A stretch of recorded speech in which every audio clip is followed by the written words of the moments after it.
Well, thank you all for having me. I didn't get the casual memo. Actually, I'm leaving after the walk. I'm going to our church to get ready for services and everything. So next time I'll know to wear my shorts. I'm honored to be with you. I realize that many of you have long been on the forefront of this movement to call our government and our leaders to justice on the issue of budgets. And so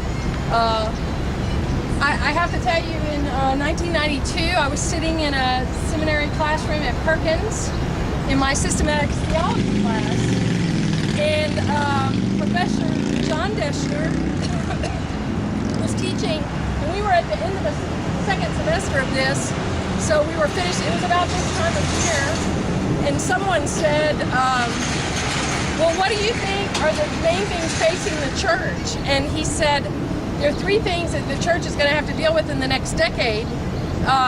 The role of women, the issues of human sexuality, particularly related to homosexuality, and the most pressing of all will be the growing gap between those who have a lot and those who have little to nothing. And much more than projection, I think it was prophecy. We felt it then, but we live it now. The growing gap between those who have a lot, more than you could ever shake a stick at, and those who have little to nothing. And I have to confess here that I don't know that I'm the best person to speak today, because I get as easily depressed about the situation as I try to be hopeful. I turn off the radio a lot these days and turn away from the news because I can't stand to hear what is being said. And it makes me feel powerless.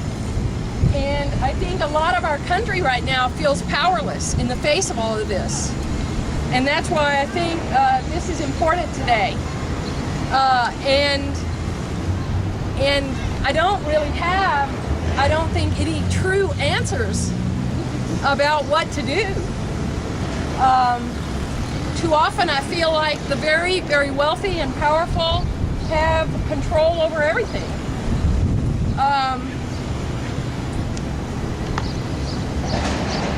And I think these budget issues are deeply complex issues that you can't change one thing without it impacting everything else. And I'm not real sure often what needs to be changed. And I get hopeless about it. And I'm just confessing that before you right now. But I do know that there is one truth that I cling to, and that is the way of Jesus.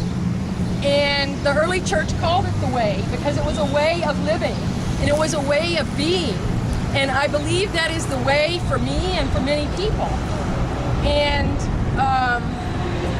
so I try to think in simple terms about what is happening in the world. And so I think about my own personal budget.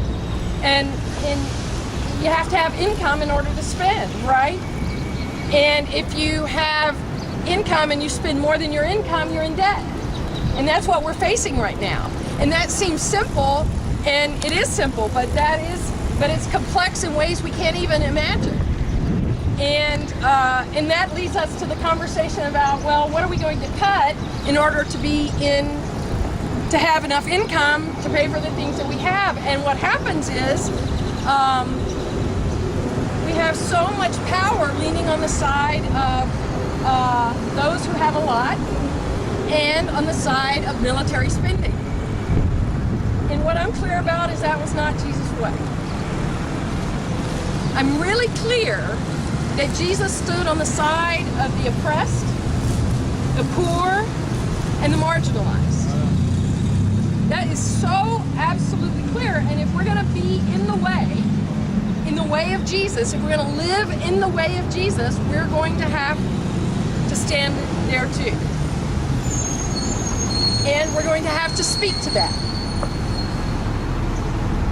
in the midst of all that's said in Austin and in Washington, I often don't find a lot of hope. But I do find hope in some other ways. About 7 years ago, we started a mission down in Reynosa where there's just complete and utter poverty. And we went in not to try to do what we're doing here in America, but to try to get the community there to tell us what we can help with. And they said they wanted schools for their children, and so we built classrooms.